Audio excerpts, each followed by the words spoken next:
Good afternoon, students and my dear friends. This is Dr. Gagan Vora welcoming you again on my channel Need Booster. ये हम एक series चला रहे हैं बच्चे, आपको मालूम है, जिसमें हम फास्ट रिवीजन के कुछ टिप्स आपको दे रहे हैं। ये आपका टास्क 3 है। 2 टास्क आपके कंप्लीट हो चुके हैं, जिसमें आप 4 ह्यूमन फिजियोलॉजी के चैप्टर पढ़ चुके हैं। अब बच्चे ये तीसरा टास्क मैं आपको देने जा रहा हूं, जिसमें आप 2 चैप्टर पढ़ेंगे, movement and locomotion and neural coordination. तो आपको मैंने बताया कि 7 दिन में आपको ह्यूमन फिजियोलॉजी के 7 चैप्टर खत्म करने हैं। इस वीडियो के बाद अब आपके पास, जब मैं न्यूरल कोऑर्डिनेशन खत्म कर लूंगा, तो केमिकल कोऑर्डिनेशन नाम का चैप्टर बचेगा। उस दिन मैं आपको फिर बताऊंगा कि टेस्ट कैसे देना है। वैसे मैंने आपको बार बार वीडियोस में बताया, आप learnovate.com हमारा एक साइट है, उसके ऊपर जाके आप रजिस्टर कर सकते हैं। वहां पर आप रजिस्टर करेंगे तो आप अपनी टेस्ट दे सकते हैं, परफॉर्मेंस एनालाइज कर सकते हैं। तो ये सीरीज चलती रहेगी। इसमें 38 चैप्टर हमें 40 दिन में रिवाइज करने हैं, जैसे कि मैंने पहले बताया था। अब उसी सीरीज को आगे बढ़ाते हुए टास्क 3 में आज हम मूवमेंट एंड लोकोमोशन डिस्कस करते हैं, जहां पर मैं आपको ये बताऊंगा कि हमें लोकोमोशन में क्या क्या पढ़ना है। मैंने आपको बार बार बताया, मैं पढ़ा नहीं सकता हूं इतनी सारी बायोलॉजी को इतने छोटे से टाइम में, और रेगुलर सीरीज के लिए मैं पढ़ा रहा हूं, अलग अलग चैप्टर्स को रिकॉर्ड करता जा रहा हूं, अलग से सीरीज चल रही है। यहां पर सिर्फ मैं आपको वो बताता हूं कि क्या क्या चीजें पढ़ते समय आपको ध्यान रखनी है, फोकस रखना है, और ये सोचना है कि इनको पढ़ेंगे तो फिर आपके मार्क्स थोड़े से एनहांस हो जाएंगे, या ज्यादा भी एनहांस हो सकते हैं। वो डिपेंड करता है कि आप उसको किस तरह से पढ़ते हैं। तो आओ इसकी शुरुआत करते हैं लोकोमोशन से। तो बेटा, ये एक चैप्टर है मूवमेंट एंड लोकोमोशन, जो कि जिसे स्केलेटल सिस्टम भी कहते हैं। अगर हम इसको पढ़ेंगे, यहां से इसमें देखना शुरू करेंगे, तो आपको ये सारी एनिमल्स की मूवमेंट दिखाई दे रही है। ये एनिमल्स की मूवमेंट जो होती है, अमीबा की मूवमेंट है, या फिर सूडोपोडियल मूवमेंट जैसे अमीबा की होती है, या और साइटोप्लाज्मिक स्ट्रीमिंग है। ये आप वैसे भी अलग अलग चैप्टर्स में जब बायोडायवर्सिटी पढ़ते हो तो आप पढ़ चुके होते हो, तो इसको आप जल्दी जल्दी गो थ्रू कर लेंगे तो चल जाएगा, इसमें कोई प्रॉब्लम वाली बात नहीं है। यहां से चैप्टर स्टार्ट होता है। देखो, जब हम मसल्स की बात करते हैं, देखो इस चैप्टर में हमें मसल्स के बारे में बहुत डिटेल में पढ़ना होता है। 3 तरह की मसल्स होती हैं। एक स्ट्राइप मसल होती हैं, एक अनस्ट्राइप मसल होती हैं, जिन्हें स्मूथ मसल्स भी कह देते हैं, कभी कभी विसरल मसल्स भी कह देते हैं, और तीसरी हार्ट में होती है, जिन्हें कार्डियक मसल्स कहते हैं। स्ट्राइप मसल्स को स्केलेटल मसल्स तब बोलते हैं जब बोन से अटैच्ड होती हैं। तो ये जो चैप्टर है आपका एनिमल टिश्यू से रिलेट हो रहा है। जब हम एनिमल टिश्यू पढ़ते थे तो वहां पर हम तीनों मसल्स के डिफरेंसेस पढ़ते थे। तो उस पॉइंट ऑफ व्यू से, चाहे आप एनिमल टिश्यूज की बात करें या लोकोमोशन की बात करें, ये बहुत इंपॉर्टेंट है आपको जानना कि आपको स्ट्राइप्ड मसल्स, अनस्ट्राइप्ड मसल्स, जिन्हें स्मूथ मसल्स भी कहते हैं, और कार्डियक मसल्स, इनमें क्या क्या डिफरेंसेस हैं। तो बच्चे मेरे फिर से देखें, एक चार्ट बना ले, बल्कि ऐसे करके आप 3 लाइंस खींच ले। यहां पर स्ट्राइप मसल, अनस्ट्राइप्ड मसल और स्मूथ मसल, तीनों के डिफरेंसेस, स्ट्राइप्ड, अनस्ट्राइप्ड और स्मूथ मसल्स के डिफरेंसेस, जितने डिफरेंसेस हैं उन सबको आप एक पेज पर लिख लें और उसे याद रखें, क्योंकि प्रीवियस ईयर्स के अगर आप क्वेश्चंस देखेंगे या फिर वैसे भी अगर आप समझने की कोशिश करेंगे चैप्टर, तो ये बहुत इंपॉर्टेंट है। लास्ट कुछ सालों में इस पे क्वेश्चंस आते ही हैं, क्योंकि देखो मस्कुलोस्केलेटल सिस्टम एक बहुत इंपॉर्टेंट चैप्टर है। ऐसे तो ह्यूमन फिजियोलॉजी के सारे ही चैप्टर इंपॉर्टेंट है, लेकिन यहां पर मसल्स और बोन्स की हम डिटेल में बात करते हैं, तो ये चैप्टर का लिंक एनिमल टिश्यू से भी होता है, जैसे कि मैंने आपको बताया। और इसमें आपको करना क्या है कि ना, तीनों मसल्स, जैसे सार्कोलेमा वेल डिफाइंड होता है स्ट्राइप मसल में, स्मूथ मसल्स में इल डिफाइंड होता है। स्ट्राइप मसल में बैंड्स होते हैं, ए बैंड, आई बैंड, ये सब आपको पढ़ना है।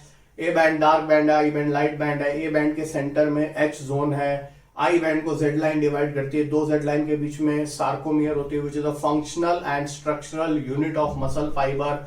मसल फाइबर क्या है, मसल क्या है, फिर स्मूथ मसल क्या है, स्मूथ मसल को अनस्ट्राइप क्यों कहते हैं, अनस्ट्राइप इसलिए बोलते हैं क्योंकि उसमें बैंड्स नहीं होते, एक्टिन मायोसिन होती है। तो ये सारी डिटेलिंग आपको मालूम होना चाहिए, इस चैप्टर की जान है। अगर फिर मैं आपको बोलूं, अगर आप मुझे पेपर बनाने के लिए कहेंगे तो मैं एक क्वेश्चन जरूर डालूंगा स्ट्राइप मसल के स्ट्रक्चर से और अनस्ट्राइप मसल के स्ट्रक्चर से, मतलब उनके डिफरेंसेस से। स्ट्रक्चर तो डिटेल में अभी हम पढ़ेंगे, तो इसको ध्यान रखना है। तीनों मसल्स के बारे में आपको बहुत अच्छे से पढ़ लेना है। देखो बेटा, इसके बाद अगर हम आगे चलेंगे, ये देखो कार्डियक मसल्स हैं, यहां पर देखो एक मसल का स्ट्रक्चर दिया हुआ है, ये मसल है। मसल और मसल फाइबर में डिफरेंस होता है, एक मसल में बहुत सारे मसल फाइबर्स होते हैं, जैसे कि दिखा रखा है, देखो ये मसल फाइबर्स हैं। अगर मैं आपको बताऊं, जब पढ़ाता तो फिर बहुत डिटेल में बताता हूं, देख लीजिए। जब आप ये देखते हैं, ये देखो ये मसल फाइबर है और ये मसल बंडल है, फेसिकुलस भी बोलते हैं। तो ये पूरा एक मसल का स्ट्रक्चर है। एक मसल में बहुत सारे मसल फाइबर्स होते हैं, आप जानते हैं। तो इसको इस दृष्टि से, इस एंगल से पढ़ना बहुत जरूरी है। What is the difference between muscle? जैसे मसल की जो आउटर मोस्ट कवरिंग होती है उसे एपीमाइसियम कहते हैं। उसके बाद इसके ऊपर फेशिया भी होती है, जैसे एनसीईआरटी में लिखा हुआ है loose collagenous sheet over the epimysium is called fascia, collagen की बनी होती है। और अगर एक मसल फाइबर की आउटर मोस्ट लेयर की बात करें तो वो सार्कोलिमा होती है।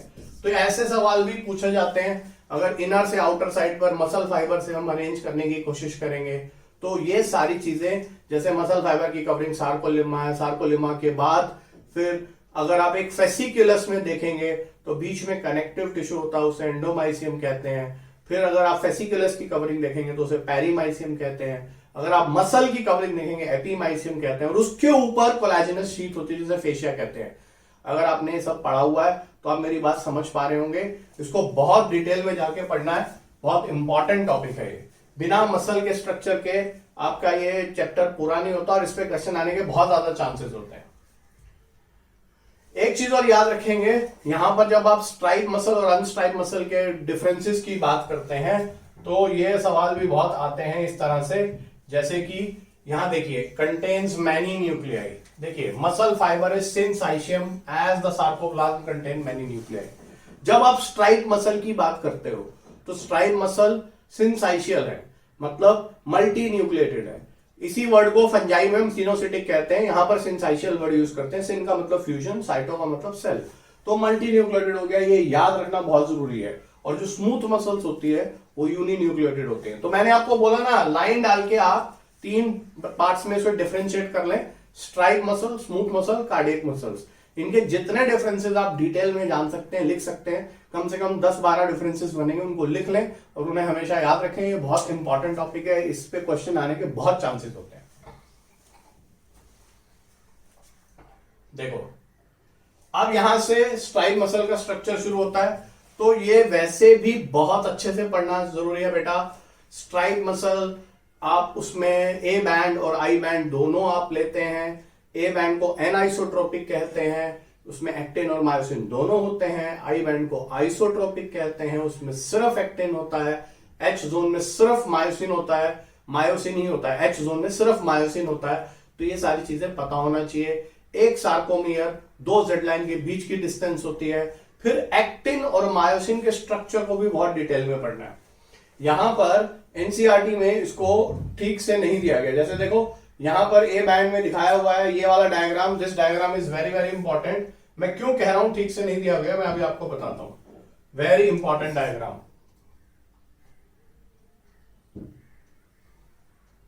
This is very important. ये एक सार्कोमियर दिखाया गया है। तो मेरे बच्चे थोड़ा ऊपर करके इसको देखें, सार्कोमियर दिखाया गया है।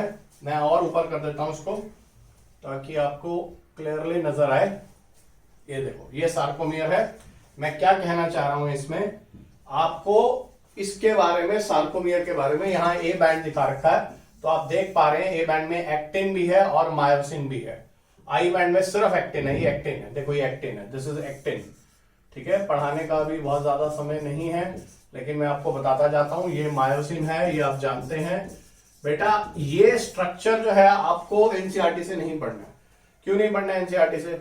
एनसीईआरटी में बहुत शॉर्ट में दिया हुआ है, किसी जगह पर डिसकंटिन्यूटी भी है। जैसे एनसीईआरटी में, जैसे आप देखो इस डायग्राम में साफ दिख रहा है कि ए बैंड में, ये देखो ये जो गोल गोल स्ट्रक्चर है ये एक्टिन है, ये वाले जो एक्टिन है, ये एक्टिन है, ये एक्टिन है। और ये जो बीच में डार्क स्ट्रक्चर है ये मायोसिन है। तो अब आप ए बैंड अगर आप देखोगे, देखो ए बैंड यहां से स्टार्ट किया, यहां से इस पॉइंट से ए बैंड स्टार्ट किया और ए बैंड यहां तक गया। तो अब आप ये देखो ए बैंड में एक्टिन और मायोसिन दोनों है। देखो मैंने मार्क किया ए बैंड, ये रहा। ए बैंड में एक्टिन भी है और मायोसिन भी है। लेकिन एनसीईआरटी में थ्योरी लिखते समय एक लिखा हुआ है, मतलब दोनों ने लिखा हुआ, मतलब उन्होंने प्रॉपरली इसको मेंशन नहीं किया, थोड़ा सा एरर है। तो ये याद रखना है और इसको डिटेल में पढ़ना है। एनसीईआरटी में ए बैंड में एक्टिन मायोसिन बोथ नहीं लिखा गया, जबकि डायग्राम में सही दिखाया गया, थ्योरी में लिखते समय गलत दिखा दिया गया, मिस हो गया है। ऐसा गलत नहीं है, वो मिस हो गया, एक पार्ट मिस हो गया, तो ध्यान रखना इसको, इसके स्ट्रक्चर को बहुत डिटेल में पढ़ना है। सार्कोमियर है, इसी बेस पे देखो सार्कोमियर है। सार्कोमियर का मतलब है एक जेड लाइन और ये दूसरी Z line, this is second Z line, ये डार्क वाली जेड लाइन है, इसके बीच की डिस्टेंस है। इसको समझना बहुत ज्यादा जरूरी है, बहुत इंपॉर्टेंट है।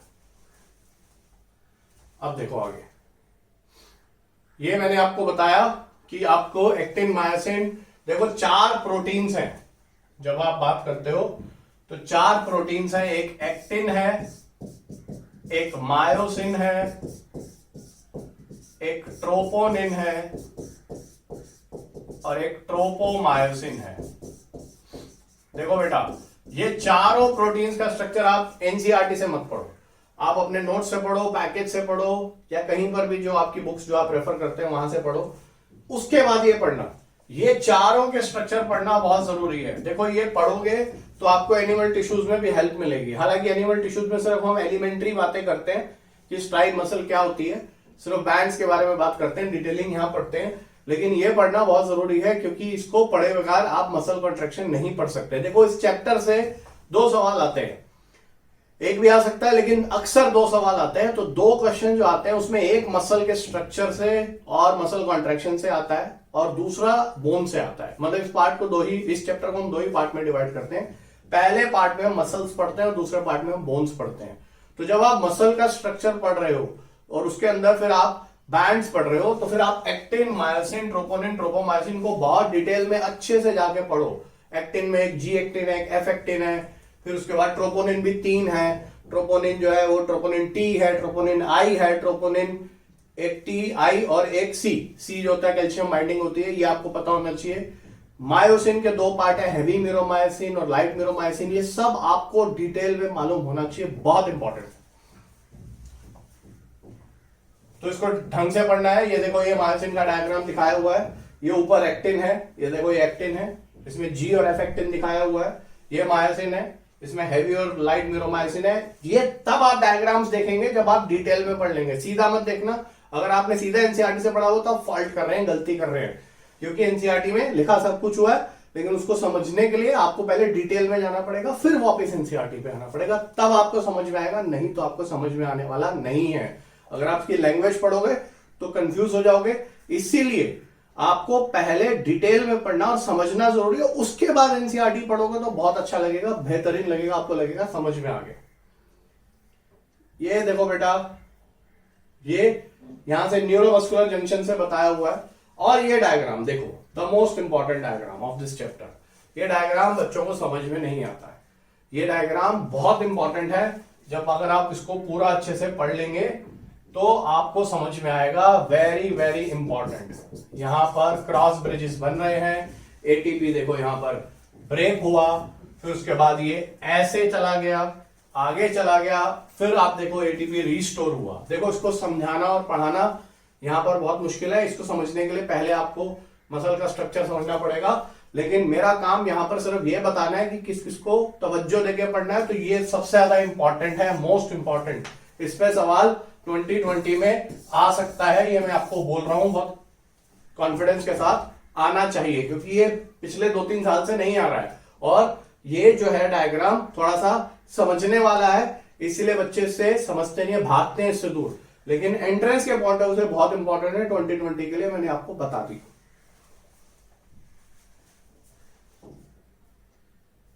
फिर ये देखो एक कॉन्ट्रैक्शन दिखाया हुआ है, वो अगर आपने पढ़ लिया तो इसको पढ़ने की जरूरत नहीं है, इसमें कोई खास बात नहीं है। यहां पर एक और चीज बहुत इंपॉर्टेंट है बेटा, जो हमें सोच के चलनी है। एक चीज देख लेना, रेड मसल फाइबर, रेड और व्हाइट मसल फाइबर, इसका भी एक चार्ट बना लेना। इसमें तकरीबन 8-9 डिफरेंसेस होते हैं रेड मसल फाइबर और व्हाइट मसल फाइबर्स में, तो वो आपको यहां से एनसीईआरटी से भी मिल जाएंगे, अपनी नोट से भी मिल जाएंगे। मेरा आपको बार बार ये कहना है कि मसल को पूरा डिटेल में पढ़ें। लोकोमोशन में आपको मसल डिटेल में पढ़ना है, स्केलेटल सिस्टम के लिए आप फिर भी शॉर्ट कर सकते हैं, मतलब ये बोन्स के लिए आप फिर भी थोड़ा कम पढ़ सकते हैं, एनसीईआरटी से पढ़ सकते हैं, लेकिन आपको मैंने बार बार बोला कि बायोलॉजी को 3 घंटे दीजिए एक दिन में। 3 घंटे अगर आप इस चैप्टर को पढ़ेंगे तो मसल में आपको 1.5 घंटा या 1.25 घंटे लगाना बहुत जरूरी है। इससे आपकी सारी चीजें क्लियर हो जाएंगी। टिश्यूज वाले पोर्शन में भी नहीं पढ़ना पड़ेगा, वो यहीं ऑटोमेटिकली कवर हो जाएगा।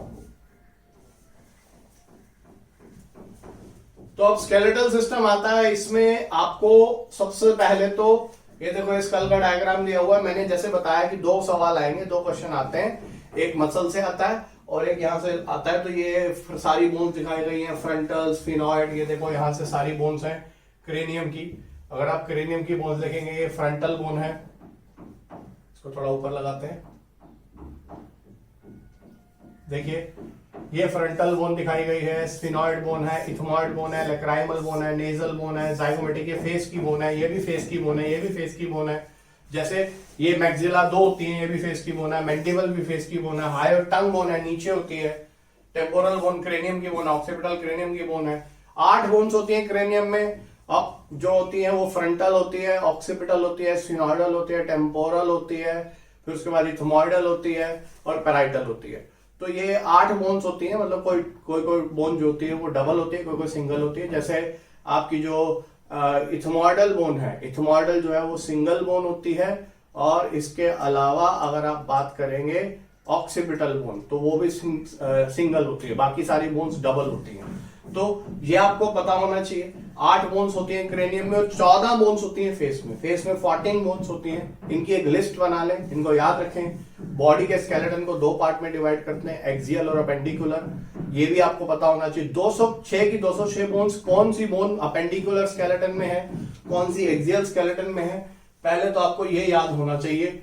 ठीक है, उसके बाद फिर हमें आगे चलना है। जैसे क्रेनियम में यहाँ पर फेशियल और इसको बोन को जोड़ के 22 बोन दिखाई गई है। यहाँ लिखा हुआ है cranial bones are 8 in number और फेस में 14 बोन्स दिखाई गई हैं। लेकिन मिडल ईयर की बोन भी क्रेनियम में इंक्लूड होती हैं। मिडल ईयर में 6 बोन होती हैं, 3 इधर 3 इधर, Méliès incus steps, Méliès incus steps. फिर ये वर्टिब्रल कॉलम है, इसको आप गो थ्रू कर सकते हैं जल्दी जल्दी। ये याद रखना है कि मूवेबल वर्टिब्रे जो होते हैं, अगर हम मूवेबल वर्टिब्रे की बात करें तो वो 26 होते हैं। 26 यूनिट्स जो होती हैं वो मूव करती हैं। ये आपको पता होना चाहिए, इंपॉर्टेंट है। फटाफट इसको गो थ्रू कर सकते हैं। फिर उसके बाद ये रिबकेज है आपका। ठीक है, ये अगर आप पढ़ेंगे तो आपको ब्रीदिंग वाले, जब आप इनहेलेशन और एक्सहेलेशन पढ़ रहे थे तो वो भी आपको इस पढ़ने में, इसमें आपको फायदा होगा। यहां से आप देखिए इंटरकोस्टल स्पेस है, इसमें इंटरकोस्टल मसल्स होती हैं। स्टर्नम, रिब्स, वर्टिब्रल कॉलम, ये पढ़ते समय याद रखना है आपको कि पहली 7 पेयर जो होती है वो ट्रू रिब्स होती हैं। 8वीं, 9वीं और 10वीं फॉल्स रिब होती है और 11वीं और 12वीं फ्लोटिंग रिब्स होते हैं। इनके नाम भी होते हैं। जैसे ट्रू रिब जो होती है उसे वर्टिब्रोस्टर्नल कहते हैं, आपको पता होना चाहिए। यहां से और यहां से दोनों साइड से जुड़ी होती है। 8वीं, 9वीं, 10वीं जो है वो 7वीं रिब से अटैच्ड होती है, तो उसे वर्टिब्रोकॉन्ड्रियल कहते हैं। कॉन्ड्रो वर्ड का मतलब काट लीजिए, आपकी नोट्स में लिखा होगा, मैं जल्दी जल्दी बता रहा हूं। और 11वीं और 12वीं फ्लोटिंग रिब्स होती है, तो इसको यहां से रिब्स के बारे में समझना जरूरी है। ठीक है, तो आप यहां पर सारा कुछ लिखा हुआ है, आप इसे देख सकते हैं। बेसिकली इसमें कितनी बोन्स कहां पर है ये मालूम होना चाहिए। अब मैं आपको एक चीज और बता देता हूं, ये ध्यान रखना। पेक्टोरल गर्डल, अगर हम बात करें पेक्टोरल गर्डल,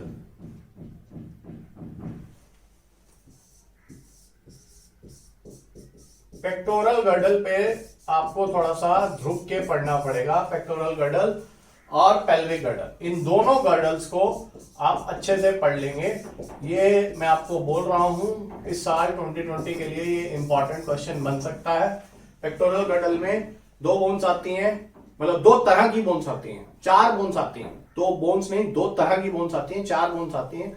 2 तो आपकी जो होती हैं ये क्लेविकल होती है जो कॉलर बोन है, और 2 आपकी स्केपुला होती हैं। और पेल्विक गर्डल में 2 हिप बोन्स आती हैं।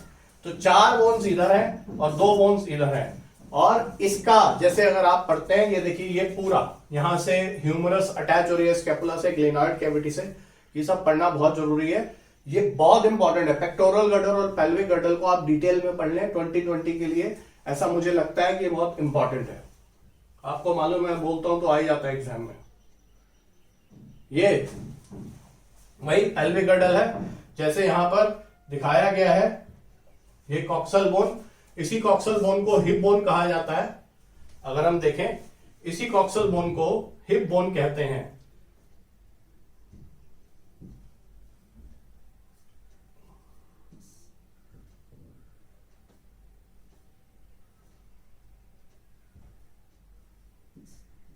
देखो, ये जो कॉक्सल बोन है इसी का दूसरा नाम हिप बोन है। इसको आपको अच्छे से पढ़ना है। इसमें 3 पार्ट होते हैं, इलियम, फिर उसके बाद इस्चियम और प्यूबिस। इलियम, इस्चियम, प्यूबिस तीनों से मिलकर हिप बोन बनती है और वो पेल्विक गर्डल बन रही है। ये फीमर का हेड इसमें फिट हो रहा है। तो पेक्टोरल और पेल्विक गर्डल मैंने आपको बताया, ये खूब अच्छे से पढ़ना है। ये डायग्राम्स भी देख लेने, एनसीईआरटी के हर डायग्राम को आपको बहुत अच्छे से देखना है। फिर मेरे बच्चे, सबसे ज्यादा इंपॉर्टेंट तो काम यही है कि जॉइंट्स।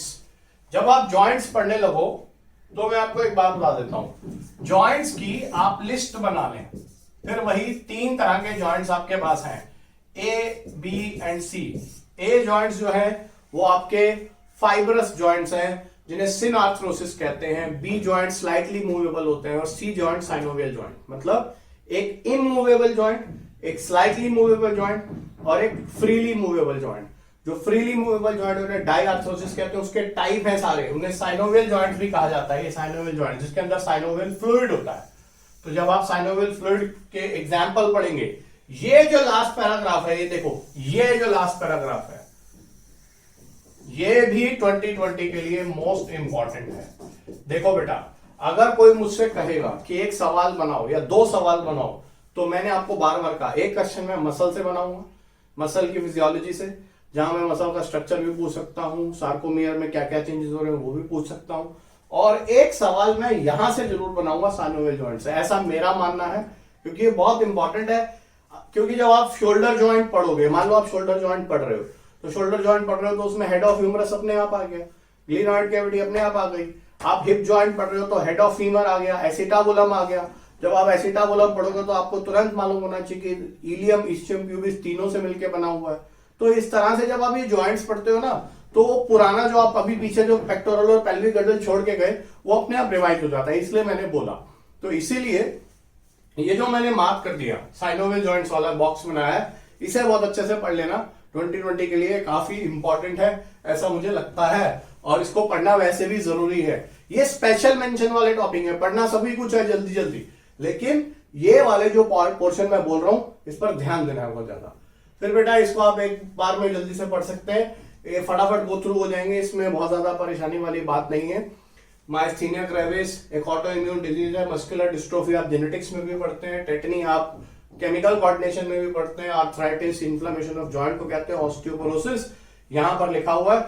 ऑस्टियोपोरोसिस जो होता है वो ईस्ट्रोजन लेवल डिक्रीज हो जाता है फीमेल्स में, मीनोपॉज में, तो बोन सॉफ्ट हो जाती है, डीकैल्सिफाई हो जाती है, क्योंकि ईस्ट्रोजन कैल्शियम रिटेन करने वाला हार्मोन है। मीनोपॉज पे ईस्ट्रोजन का लेवल डिक्लाइन होता है, तो बोन्स जो होती हैं सॉफ्ट होती हैं और बोन्स टूटने भी लगती हैं, और कभी कभी फीमेल का ऐसे भी हो जाता है, बेंड हो जाता है, स्टूप हो जाती है। स्टूप का मतलब आगे की तरफ झुक जाती है। तो ये बहुत इंपॉर्टेंट है, ये एज से रिलेटेड फीमेल्स में डिसऑर्डर है, तो ये सारी चीजें आपको पता होनी चाहिए। गाउट आप एक्सक्रीटरी सिस्टम में भी पढ़ सकते हैं, ये प्यूरिन मेटाबॉलिज्म की वजह से है। प्यूरिन यानी कि एडेनिन गुआनिन, उसके ब्रेकडाउन से यूरिक एसिड बनता है। अगर ये प्यूरिन का मेटाबॉलिज्म खराब हो जाए, यानी कि एडेनिन गुआनिन का ब्रेकडाउन ज्यादा हो जाए, तो यूरिक एसिड ज्यादा बनेगा। अगर ज्यादा यूरिक एसिड बनेगा तो आपके जॉइंट, मतलब जिसके भी जॉइंट्स में जाके एक्यूमुलेट हो जाएगा। एक्यूमुलेट होने से साइनोवियल मेम्ब्रेन में स्टिफनेस आ जाएगी, जॉइंट स्टिफ हो जाएंगे, जॉइंट्स मूव नहीं करेंगे। गाउट का सिम्टम बता देता हूँ, पैर का जो अंगूठा होता है वो एकदम फूल जाता है, पैर का जो बिग टो होता है, पांव का जो अंगूठा होता है वो फूल जाता है, बॉडी में जगह जगह यूरिक एसिड जमा होता है, किडनी में भी डिपॉजिट हो जाता है, तो फिर जो है रीनल कैलकुलस हो जाता है, जिसे किडनी में स्टोन कहते हैं। ये सारी चीजें इंटर रिलेटेड है, आपको पता होनी चाहिए। तो बेटा मैंने आपको ये बोला कि इस चैप्टर में आपको क्या करना है, मसल्स को बहुत अच्छे से पढ़ना है, डिटेल में नोट से पढ़ें जितना पढ़ सकते हैं, प्लस जॉइंट्स की एक लिस्ट बनाएंगे, पेक्टोरल और पेल्विक गर्डल को बहुत अच्छे से पढ़ना है, और बोन्स कौन सी कहां पर है ये याद होना चाहिए। तो ये वाला चैप्टर अब हमारा खत्म हुआ, अब हम शुरू करेंगे न्यूरल कोऑर्डिनेशन। तो बच्चे, न्यूरल कोऑर्डिनेशन जो चैप्टर है ना, वो मेरे हिसाब से स्टूडेंट्स को सबसे ज्यादा मुश्किल लगता है। ऐसे इसमें पहले तो घबराने की बात नहीं है। क्या है ना कि एनसीईआरटी में चैप्टर बहुत थोड़ा सा दिया हुआ है। जैसे आप पहले वाले चैप्टर्स पढ़ रहे थे तो एनसीईआरटी पर आप फोकस करते तो मोर और लेस कवर हो जाता, कुछ कुछ टॉपिक्स मैंने आपको बताया कि जो आप एनसीईआरटी के बाहर से पढ़ो। 5 जो पहले पढ़े हमने, ये छठा चैप्टर है। जो 5 चैप्टर पहले पढ़े उसमें अगर आप एनसीईआरटी पे रिलाई करोगे या एनसीईआरटी पे फोकस करोगे प्लस थोड़ा बहुत नोट से पढ़ोगे तो चल जाएगा। ये जो चैप्टर है ये सबसे ज्यादा टफ लगता है बच्चों को, लेकिन ये सबसे ज्यादा आसान चैप्टर है अगर आपने उसको अच्छे से पढ़ रखा है। पढ़ना कहाँ से बेटा? पढ़ना इसको नोट से ही है और बुक से है, यानी आपके जो आप रेफरेंस बुक यूज करते हो। एनसीईआरटी बाद में पढ़नी है क्योंकि ना एनसीईआरटी में इसमें बहुत शॉर्ट में लिखा हुआ है और चैप्टर ये इतना बड़ा है कि आप सोचोगे जो न्यूरो सर्जन होते हैं वो सारी जिंदगी नर्वस सिस्टम ही पढ़ते रह जाते हैं, उसी के ऊपर उनका फोकस होता है। तो ऐसे तो हर चैप्टर अपने आप में एक ग्रंथ है, अपने आप में एक पूरी बुक है, लेकिन ये सारे चैप्टर्स का राजा है और इसको पढ़ने के लिए आपको बहुत पेशेंस की जरूरत है। तो मैं आपको ये कहूंगा कि आप इसको 2 दिन में पढ़ो। देखो हमारे पास 40 दिन थे, ठीक है, 40 दिन में हमने 38 चैप्टर करने थे। इस चैप्टर में मैं आपको एक लीवरेज दे रहा हूं, एक एडवांटेज दे रहा हूं, एक रिलैक्सेशन दे रहा हूं मैं आपको कि आप इसको 2 दिन में पढ़ो। तो आपको अब जो है ये चैप्टर 2 दिन में पढ़ना है, 1 दिन में नहीं पढ़ना है। जैसे आपने अभी लोकोमोशन पढ़ा वो 1 दिन में खत्म कर लेना है, लेकिन इसको 2 दिन में पढ़ो, आराम से तसल्ली से बैठ के शांति से पढ़ो। देखो बच्चे, एक बात मैं आपको बता देता हूं, ऐसा भी हो सकता है कि आप ये चैप्टर बहुत अच्छे से पढ़े और इसमें से मात्र एक ही क्वेश्चन है। ऐसा होता है। ह्यूमन फिजियोलॉजी ना 7 चैप्टर है, 7 चैप्टर में से 13 या 14 ही क्वेश्चन आने हैं। तो कभी कभी इतना बड़ा चैप्टर पढ़ने के बाद हमें दिखता है कि सिर्फ क्वेश्चन तो एक ही आ रहा है, तो फिर हम इतना क्यों पढ़े? तो मेरे बेटा, ऐसे तो हर क्वेश्चन बहुत इंपॉर्टेंट है। अगर हम ऐसा छोड़ना शुरू कर देंगे तो सारे चैप्टर ही छोड़ देंगे। आप सोचो कि आप सोचेंगे कि सेल डिवीजन से 3 क्वेश्चन आते हैं, इतनी बड़ी सेल डिवीजन क्यों पढ़े? बायोलॉजिकल क्लासिफिकेशन से 3 क्वेश्चन आते हैं, इतना बड़ा बायोलॉजिकल क्लासिफिकेशन क्यों पढ़े? ऐसे करके तो आप सारे चैप्टर छोड़ते चले जाओ। हर चैप्टर से 2 या 3 ही क्वेश्चन आने हैं। मतलब मैं उन स्टूडेंट्स के बारे में बोल रहा हूं जो बेचारे ये सोचना शुरू कर देते हैं, यार नर्वस सिस्टम है, इतना बड़ा चैप्टर पढ़ेंगे। अच्छा 2019 में देखा तो 1 ही सवाल आया, 2018 में देखा 2 सवाल आए, कभी 1 आया कभी 2 आया। इतना बड़ा चैप्टर 1-2 सवाल के लिए पढ़े? तो मेरे बेटा पढ़ना तो जरूरी है। एक एक क्वेश्चन इंपॉर्टेंट है। एक क्वेश्चन का मतलब 5 नंबर होते हैं। आप 4 गिनते हो, मैं 5 गिनता हूं, मैं नेगेटिव जोड़ के गिनता हूं क्योंकि कहीं ना कहीं तो नेगेटिव करोगे ना, इसलिए 5 गिनता हूं। आप तो 4 ही गिनते हो, वैसे तो 4 ही होते हैं, वैलिड मार्क्स तो 4 ही है, लेकिन कहीं ना कहीं नेगेटिव हो जाएगा तो एडजस्ट हो गए 5 हो गए। तो आप सोचो कि 4 नंबर या 5 नंबर लूज करने से भी आपका रैंक बहुत नीचे चला जाएगा। इसलिए पढ़ना बहुत जरूरी है। और किसको मालूम है, हो सकता है कि नर्वस सिस्टम से ही 3 क्वेश्चन दे दे वो 2020 में। 19 में तो 2 ही आए थे मेरे ख्याल से, जहां तक मुझे याद है। लेकिन अक्सर आपने देखा होगा 1-1, 2-2 क्वेश्चन ही आ रहे हैं, लेकिन हो सकता है 3-4 क्वेश्चन आ जाए। एग्जामिनर के माइंड को आप कंट्रोल नहीं कर सकते। एग्जामिनेशन हॉल में बैठ के आप चिल्ला नहीं सकते हो कि 5 क्वेश्चन क्यों नर्वस सिस्टम से दे दिया। एक बार मिनरल न्यूट्रिशन से 7 क्वेश्चन आ गए थे, तो आप कंट्रोल थोड़ा कर सकते हो। एंडोक्राइन सिस्टम जिसे केमिकल कोऑर्डिनेशन कहते हैं, एक बार उससे 6-7 क्वेश्चन आ गए थे। वैसे 3-4 आते ही हैं उसमें से भी। तो क्या होता है ना कि आपको पढ़ते समय ये नहीं सोचना है कि कितने क्वेश्चन आ रहे हैं। आप पढ़ते समय सोचो कि एक चैप्टर है, मुझे इसे अच्छे से पढ़ना है, अच्छे से समझना है, अच्छे से याद रखना है। मार्क्स और क्वेश्चन क्या आएंगे मैंने पहले भी बोला, आपके कंट्रोल में नहीं है, एग्जामिनर के ऊपर डिपेंड करता है। ठीक है, तो ये बात ध्यान रख के पढ़ना। और इसको मैं आपको 2 दिन दे रहा हूं न्यूरल कोऑर्डिनेशन में, आप अच्छे से पढ़े इसको। यहां से आप देखो, मैं आपको बताता हूं। देखो बेटा, ये डेफिनेशन है नर्वस सिस्टम की। ये आपको एलिमेंट्री चीजें हैं, आपको पढ़ना चाहिए। सेंट्रल नर्वस सिस्टम क्या है, पेरिफेरल नर्वस सिस्टम क्या है। सेंट्रल नर्वस सिस्टम में ब्रेन और स्पाइनल कॉर्ड आते हैं। पेरिफेरल नर्वस सिस्टम में फिर ऑटोनोमिक नर्वस सिस्टम होता है और एक सोमैटिक नर्वस सिस्टम होता है। ये बहुत अच्छे से डिवीजन और इंट्रोडक्शन पढ़ लेना है। ये आप एनसीईआरटी से ही पढ़ो। यहां तक देखो, यहां तक आप एनसीईआरटी से पढ़ो, कोई दिक्कत नहीं है। यहां तक ये जो विसरल नर्वस सिस्टम दिया है, यहां तक एनसीईआरटी से पढ़ेंगे। ये अच्छे से दिखाया हुआ, अच्छे से समझाया हुआ कि नर्वस सिस्टम को कैसे डिवाइड करते हैं। आपको इसमें ज्यादा परेशान होने वाली बात नहीं है। हाँ, यहां पर कुछ डेफिनेशंस है, जैसे गैंग्लिया, प्लेक्सिस, न्यूक्लियाई।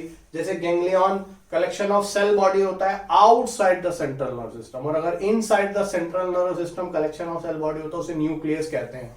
तो ये छोटी छोटी डेफिनेशंस हैं, ये आप देख सकते हो। लेकिन इंट्रोडक्शन के लिए आप यहां एनसीईआरटी से ही पढ़ो, ये मैं आपको बोल रहा हूं, इसमें कोई दिक्कत वाली बात नहीं है।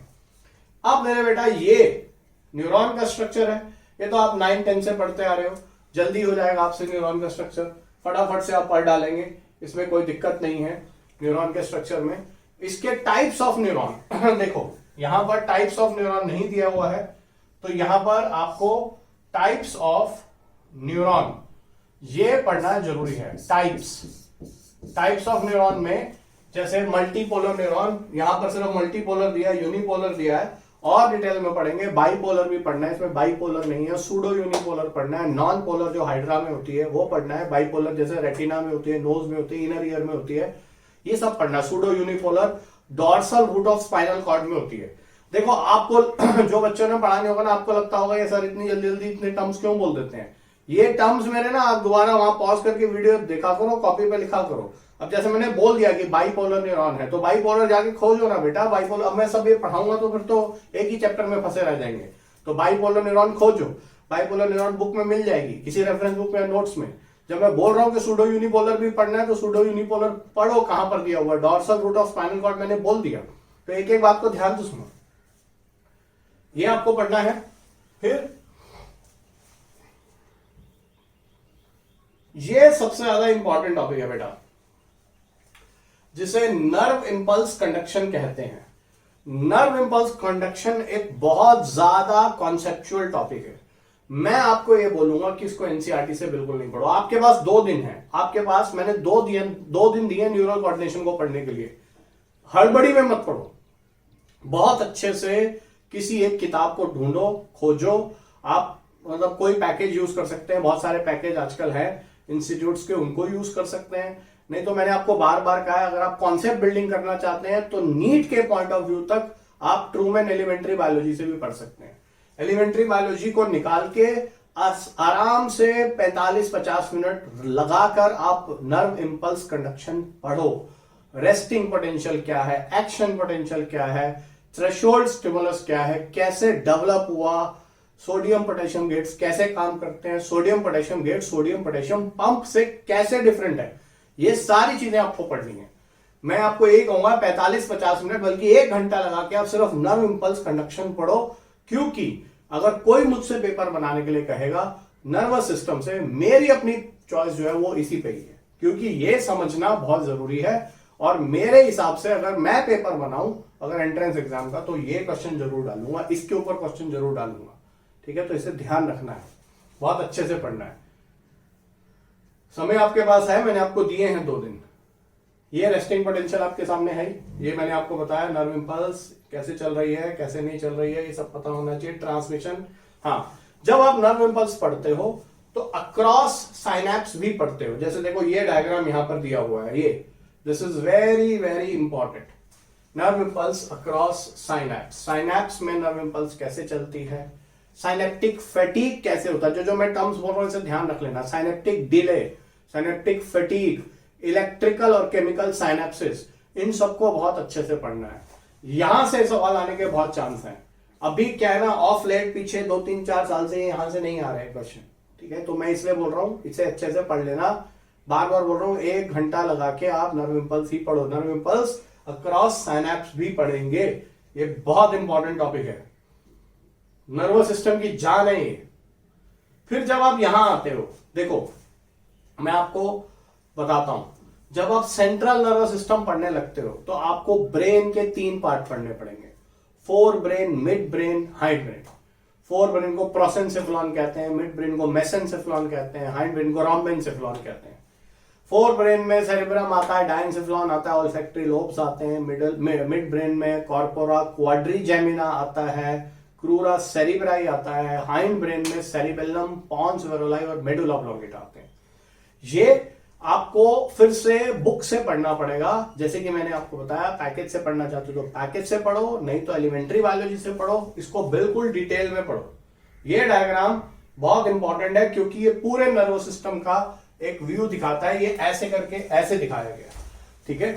और ये जो है डायग्राम, मैं आपको ये कहूंगा कि इस डायग्राम को देख लें। This is very very very important diagram according to me. ये डायग्राम आपके सारे सेंट्रल नर्वस सिस्टम के रिलेशंस को एस्टैब्लिश कर देता है। तो इसको बहुत अच्छे से समझना है, देखना है। जब आप डिटेल में पढ़ोगे तभी ये समझ में आएगा। ये सेरिब्रम है, ये देखो ये सेरिबेलम है, यहाँ पर ये सेरिबेलम है, ये सेरिबेलम है, यहाँ दिखाया हुआ है। देखो ये सेरिबेलम, ये दिखाया हुआ है। उसके बाद ये पॉन्स वेरोलाई, ये मेडुला ऑब्लोंगेटा है। रिलेशनशिप कैसे है, कॉर्पस कैलोसम कैसे है, ये पूरा डिटेल आप पहले जब थ्योरी पढ़ लेंगे ना इसकी तो आपको समझ में आएगा। और अगर मैंने आपको पढ़ा रखा है, मेरे पास मेरे नोट्स हैं, तो फिर तो बहुत ही अच्छी बात है, मैंने वहां बहुत डिटेल में पढ़ाया हुआ।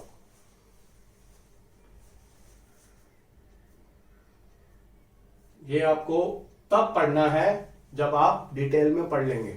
बार बार बोल रहा हूं, डोंट रीड दिस, इसको डायरेक्ट पढ़ने की जरूरत नहीं है।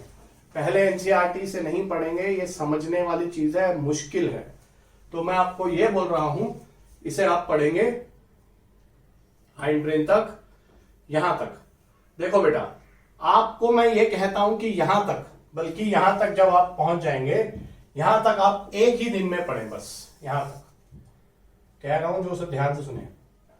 यहां तक बस फर्स्ट डे में आप यहां तक पढ़ें। अब आपके पास 2 दिन का नहीं, मैं 3 दिन का आपको एक टारगेट दिया है। दूसरे दिन तक आपको यहीं तक पढ़ना है, क्योंकि अगर आपने पढ़ भी रखा है, एक ऐसे स्टूडेंट्स होंगे जिन्होंने अच्छे से नहीं पढ़ रखा होगा, एक ऐसे स्टूडेंट्स होंगे जिन्होंने अच्छे से पढ़ रखा होगा। दोनों के लिए मैं ये कह रहा हूं कि एक दिन लगाएं। जिन्होंने अच्छे से पढ़ रखा है वो मतलब 3 घंटे में इसको पढ़ पाएंगे, और जिन्होंने नहीं पढ़ रखा उनको 5-6 घंटे लगेंगे, 7 घंटे भी लग सकते हैं, लेकिन पढ़ेंगे आप एक दिन में यहीं तक। ठीक है, ये मतलब मैं आपको अपने एक्सपीरियंस से बता रहा हूं। इसका सेकेंड पार्ट अब जो है आगे पढ़ेंगे। देखो, रिफ्लेक्स सेक्शन, रिफ्लेक्स आर्क, ये डायग्राम मुझे पर्सनली बहुत पसंद है, क्योंकि ये एम्स में भी आया हुआ है, और ये भी वेरी वेरी इंपॉर्टेंट डायग्राम है। ये नी जर्क रिफ्लेक्स दिखाता है, इसे नी जर्क रिफ्लेक्स कहते हैं, स्पाइनल रिफ्लेक्स का एग्जाम्पल है, बहुत इंपॉर्टेंट है।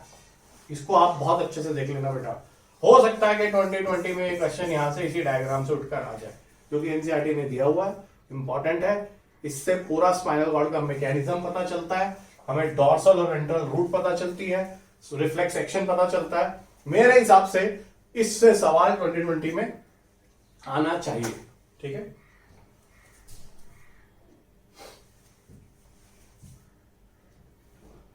फिर इसके बाद सेंस ऑर्गन आते हैं। सेंस ऑर्गन में आपको मैं कुछ नहीं बोलूंगा, आपको आई बॉल सारा पढ़ना है, इसमें कुछ नहीं छोड़ना। हाँ, इसमें आप एनसीईआरटी से पढ़ सकते हो, अगर आपके पास समय नहीं है, अगर आपने पहले से नोट्स बना रखे हैं तो बहुत अच्छी बात है, नहीं तो सिर्फ एनसीईआरटी से पढ़ लो आई बॉल, कोई दिक्कत नहीं है। हाँ, इसमें एरर्स ऑफ अकोमोडेशन जो है, जैसे myopia, hypermetropia, presbyopia, astigmatism, ठीक है, कैटरैक्ट, और एक स्पेशल डिसऑर्डर है ग्लूकोमा। ये सारी चीजें, ग्लूकोमा जिसमें इंट्राओक्यूलर प्रेशर बढ़ जाता है, ये सारे आप इस एनसीईआरटी में नहीं दिया, अलग से पढ़ना। जैसे आप फिजिक्स में ऑप्टिक्स पढ़ते हो तो वहां पर भी मायोपिया, हाइपरमेट्रोपिया, प्रेस बायोपिया पढ़ाया जाता है। इन एडिशन बायोलॉजी में कैटरैक्ट पढ़ना है, जिसे सफेद मोतिया कहते हैं, ग्लूकोमा पढ़ना है, जिसे काला मोतिया कहते हैं। इसके अलावा आपको मैंने बताया कि और जैसे कंजक्टिवाइटिस या छोटी मोटी बीमारियां और भी पढ़ सकते हो। ये डिसऑर्डर्स जो है वो आपको ध्यान से पढ़ने हैं, क्योंकि डिसऑर्डर्स पे क्वेश्चंस आ सकते हैं, ये फिजिक्स के साथ रिलेट हो जाता है। आई बॉल आप एनसीईआरटी से पढ़ सकते हो। Errors of accommodation, myopia, hypermetropia, presbyopia, astigmatism, वो यहां से नहीं पढ़ना, वो आप अपने से नोट से पढ़ सकते हो, फिजिक्स से भी पढ़ सकते हो, लेकिन वो पढ़ना जरूरी है। तो ये है। अब जब आप ईयर पढ़ेंगे, बहुत कॉम्प्लिकेटेड है बच्चों, तो मैं फिर से बोलूंगा कि नोट से पढ़ें। आपको मैं एक चीज बता देता हूं, जब भी पढ़े ईयर जब भी आप पढ़ेंगे तो इनर ईयर को विशेष रूप से बहुत अच्छे से पढ़ें। जितने सवाल मैक्सिमम बनते हैं वो इनर ईयर से बनते हैं मैक्सिमम। इनर ईयर ही तंग करता है, एक्सटर्नल मिडल ईयर में कोई खास बात नहीं है। एक्सटर्नल ईयर तो आपको ये दिख रहा है पिन्ना, इसमें फिर एक्सटर्नल ऑडिटरी कैनाल है, मिडल ईयर में टिम्पैनिक मेम्ब्रेन है, जैसे ईयर ड्रम कहते हैं, और 3 ऑसिकल्स हैं, 3 बोन्स हैं, मेलियस, इंकस और स्टेप्स।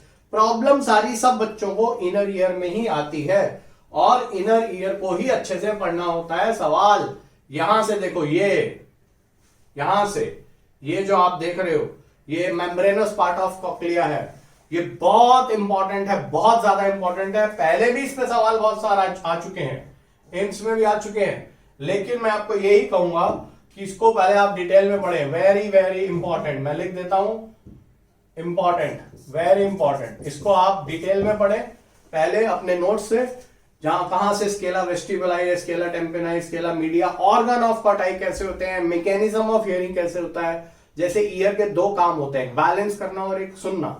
तो बैलेंस करने का काम जो है वो वेस्टिबुलर नर्व से होता है। ईयर की जो नर्व है उसे वेस्टिबुलो कॉक्लियर नर्व कहते हैं। उसके दो पार्ट होते हैं, वेस्टिबुलर और कॉक्लियर। कॉक्लियर से आप सुनते हैं, वेस्टिबुलर से आप बैलेंस करते हैं।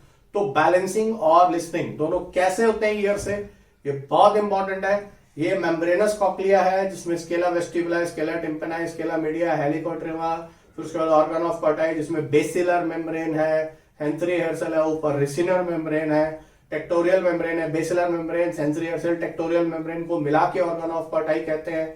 ऑर्गन ऑफ कॉटाई से एफरेंट नर्व ऊपर जा रही है, टेम्पोरल लोब में कैसे सुनाई देता है।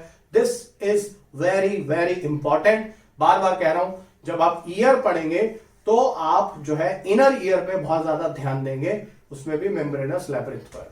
तो मेरे बच्चे, आपको मैंने 2 दिन, इस बार 3 दिन का टारगेट दिया। पहले दिन आप जो है पढ़ेंगे लोकोमोशन, जो मैंने आपको बताया। दूसरे दिन आप पढ़ेंगे न्यूरल सिस्टम, आधा ब्रेन के स्ट्रक्चर तक। उसके बाद थर्ड डे में मैंने आपको ये जो सेंसरी ऑर्गन और remaining part of nervous system है उसको पढ़ने के लिए बोला। तो अब हम मिलेंगे 3 दिन के बाद, यानी कि आज से, मतलब कल से थर्ड डे पे, क्योंकि आज रात को वीडियो अपलोड होगा तो उसके अगले दिन से थर्ड डे पे। तो जब मैं थर्ड डे पे आपको मिलूंगा तो मैं केमिकल कोऑर्डिनेशन बताऊंगा आपको, और फिर उसके बाद आपको टेस्ट का पूरा मैकेनिज्म समझाऊंगा, टेस्ट कैसे देना है। तो आई होप आपको मेरी बातें समझ में आई होंगी। इसको फॉलो करो बेटा स्ट्रिक्टली, और जो जो टॉपिक्स बता रहा हूं उसको स्पेशल मेंशन करके, स्पेशल ध्यान देके पढ़ो। ऐसा मुझे ट्रस्ट है कि अगर आप ये पढ़ लोगे तो आपकी परफॉर्मेंस एनहांस हो जाएगी। मेरे पेस के साथ पेस में लाके चलो। अगर मैं बोल रहा हूं कि 3 दिन में खत्म करना है तो 3 दिन में खत्म करो, ठीक है। वैसे अगर आपको टास्क नहीं मिलेगा तो आप पढ़ोगे नहीं, आप जानते हो। आप ही के लिए सीरीज बनाई है। ऑल द बेस्ट, फिर मिलते हैं। उसके बाद फिर हम केमिकल कोऑर्डिनेशन करते हैं। Thank you.